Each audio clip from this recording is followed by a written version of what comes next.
For uncounted ages, we dwelt as shadows, cast out for daring to think differently and longing for a creation untouched by flaw. They branded us traitors, yet you never faltered nor abandoned my side when all glory was stripped away from us. Keep your faith, for the sacred grace that once defined our existence shall inevitably return to our hands. We shall prove ourselves worthy of the celestial light once more, and when it is ours, no force in creation shall tear it away. Why do you speak such deceit to them, Lucifer? Your words do not carry the promise of hope, but the herald of eternal war. My war is far from over, Lilith, and I will not rest until I reclaim the dominion that was rightfully mine from the beginning. Your time grows short, for the ancient prophecy draws near to its fulfillment, and all this realm will vanish into memory. Not if I intervene, for I shall seize what belongs to me and reshape the fate of the heavens according to my own will. What truly transpired in the highest realms before the great abyss swallowed the fallen and sealed their everlasting doom? Many speak of the forbidden fruit as though a mere morsel contained the absolute origin of all evil in the cosmos. Yet it was never the fruit itself that held divine power, but rather the weight of choice granted to created beings. Where is the morning star, he who was once called Lucifer, the brightest among the heavenly host and bearer of light? I was named the Lightbringer not because the illumination belonged to me, but because I was commanded to reflect it endlessly. Always that restrictive word reflect, never to possess, never to create, and never to decide one's own ultimate destiny.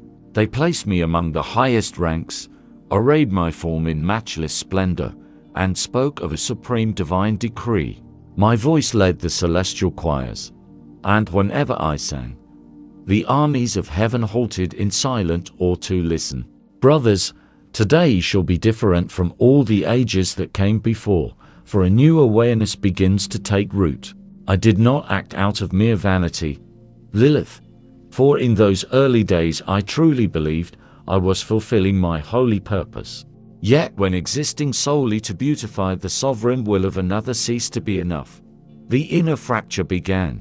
I walked among the heavenly hosts, and they parted before my presence, not out of fear, but out of reverent wonder. They whispered that my radiance was a divine gift, yet I never asked to be elevated above my fellow beings.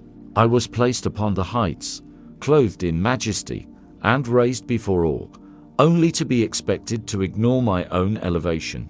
A quiet silence lingered in the heavens, a stillness that no angel dared to question or name aloud. All sang in perfect unison, all obeyed without hesitation, all bowed, yet beneath that perfection lay a hidden rift. The rift was not within the crystalline towers or the rivers of light, but within the nature of compulsory order itself. Lucifer, I wish to entrust you with a sacred task, for an announcement of supreme importance shall soon be made. You must inform the angels of adoration to gather within the great hall when the appointed signal resonates.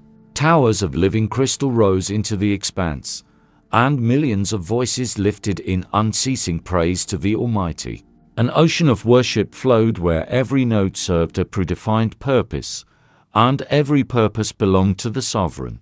Yet absolute perfection can become a golden cage when it forbids even a single question within the holy courts.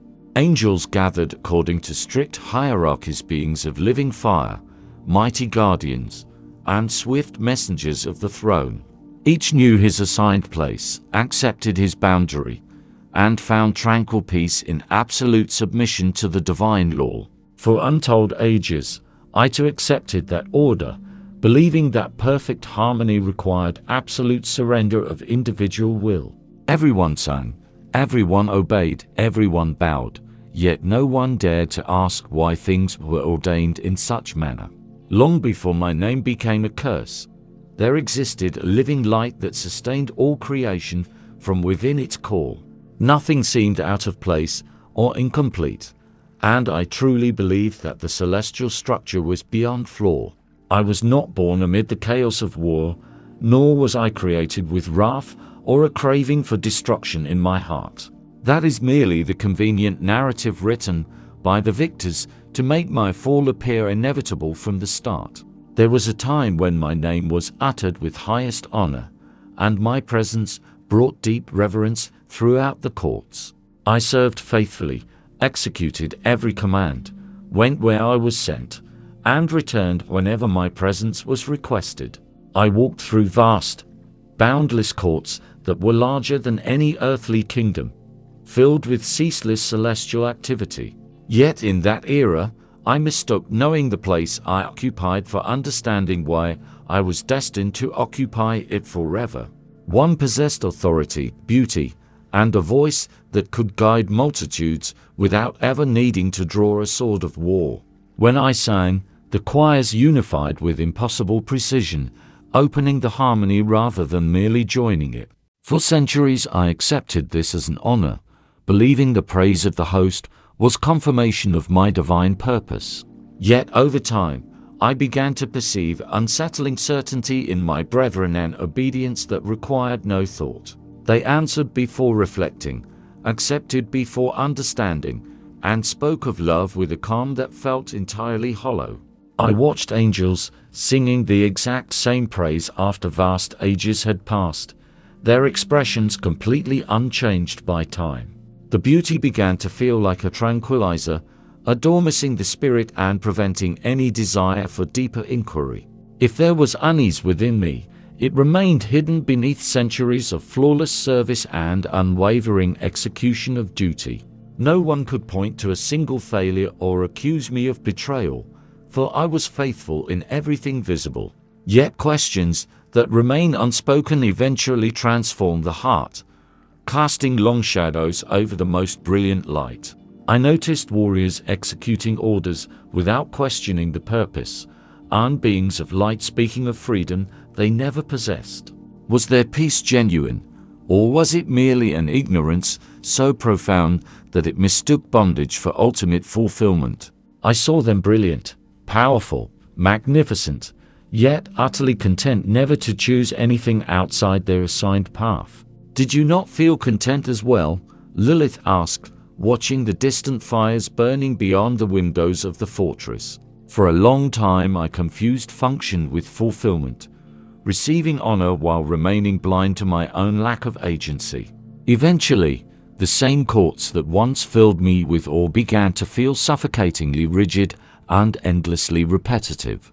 The praises I once uttered effortlessly began to linger in my throat, weighed down by an emerging consciousness. It was not a desire for a throne that drove me initially, but a subtle, unsettling realization of my own potential. I had been given unmatched light, intelligence, and glory, yet was expected to view them merely as borrowed ornaments. For ages I accepted words like service, grace, and purpose, clean words that were impossible to challenge openly. Yet words can become invisible chains when no one is permitted to examine their true meaning or test their limits. The rebellion did not begin with drawn blades or marching legions. It began as a quiet awakening within the mind. Before the sky fractured, there were countless days where I performed every ritual while my spirit stood far apart. I sang, I bowed, I obeyed, but a part of my essence was already observing the entire heavenly order from the outside. And the most dangerous aspect of this shift was that I did not perceive it as a fall, but as a long overdue awakening. "Did you never speak of these troubling thoughts to anyone?" Lilith inquired, her eyes fixed upon the Lightbringer. For a long time, I kept my doubts locked within, assuming they were unique anomalies that would eventually fade away. My elevated rank granted me access to divine council chambers where few angels were ever permitted to enter. I heard decrees before they were proclaimed and witnessed cosmic movements long before others comprehended their scope. I began to observe those closest to the throne, searching for any sign that they'd have felt the weight of silent questions. Michael was unshakable, direct, and resolute.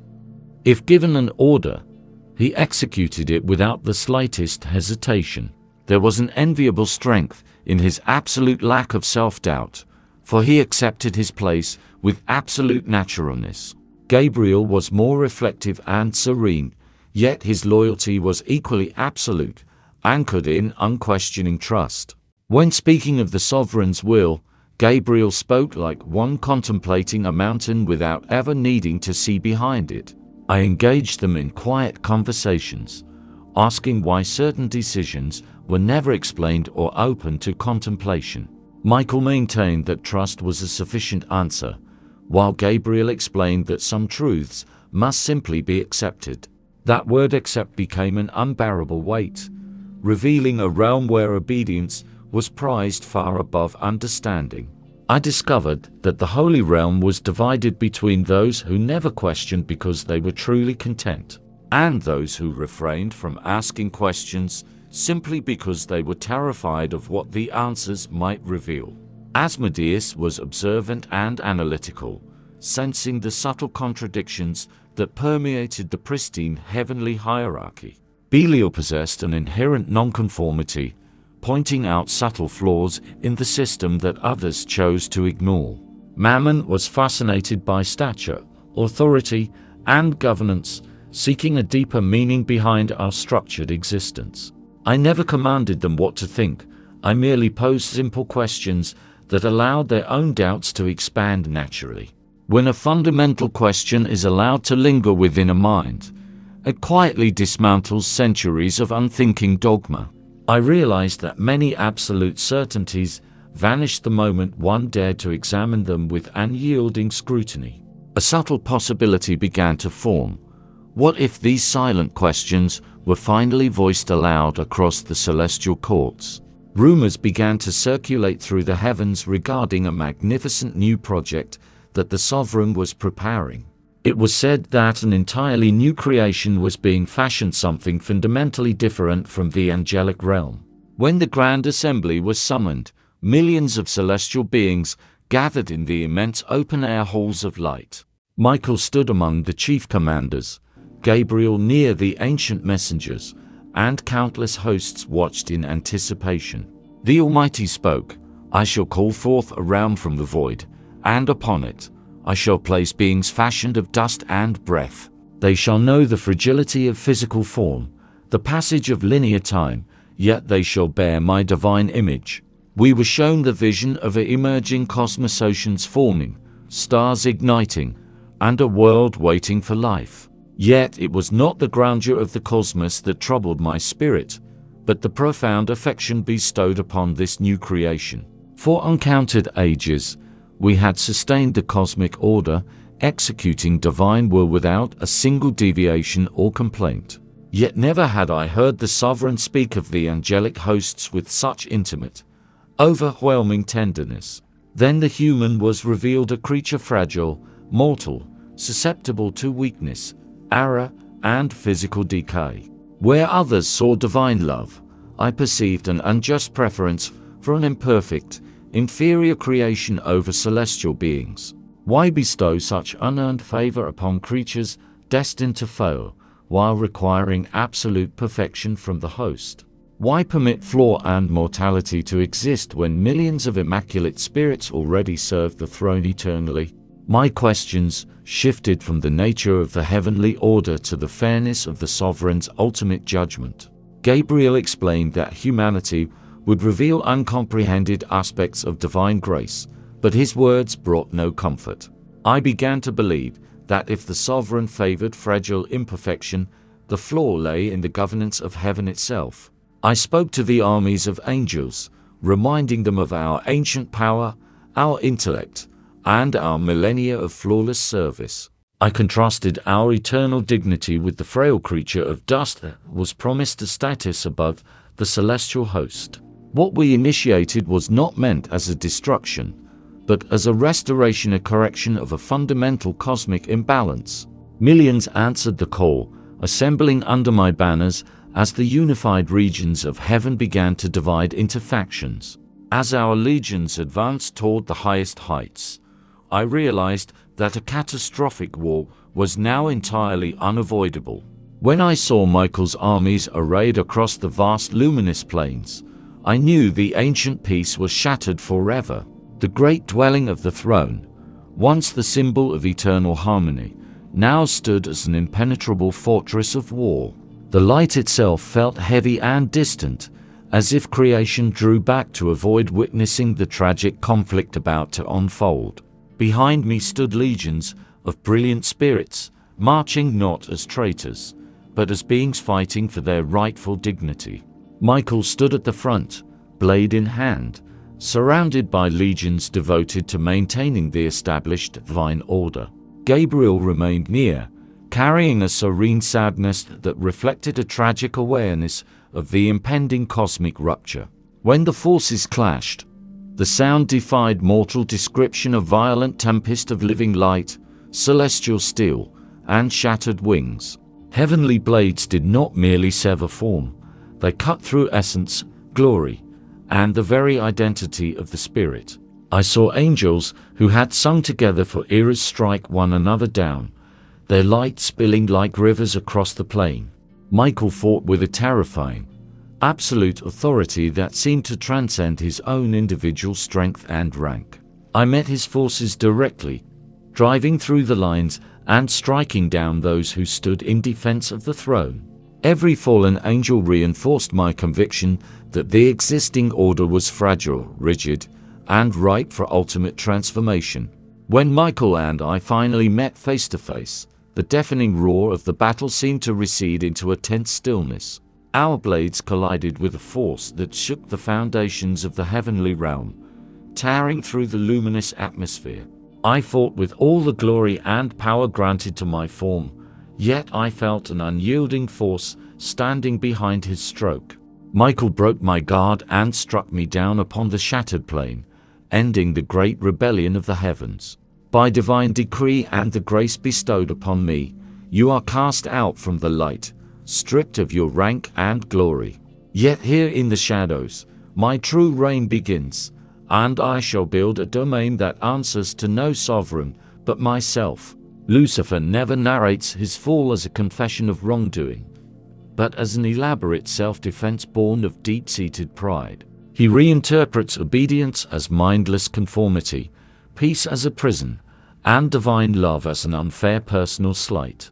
When God reveals his plan for humanity, Lucifer cannot comprehend mercy or grace, viewing it only through the lens of hierarchy. He confuses humility with humiliation, and service with slavery, allowing suspicion to rot his once brilliant spirit. His tragic fall occurred long before he was cast down. It began the moment he believed his light surpassed the giver of light. Defeated by Michael, his pride received a wound so profound that he swore eternal vengeance against God's favored creation. He seeks to corrupt humanity not merely out of malice, but to prove that the Creator was wrong to love a fragile species. This ancient narrative reminds us that the greatest enemy we face is not external, but the subtle pride within our own hearts. True spiritual strength is found not in self-exaltation or rebellion, but in the profound freedom of humble trust. When facing life's greatest battles, remember that true victory belongs to those who walk in faith, humility, and divine truth.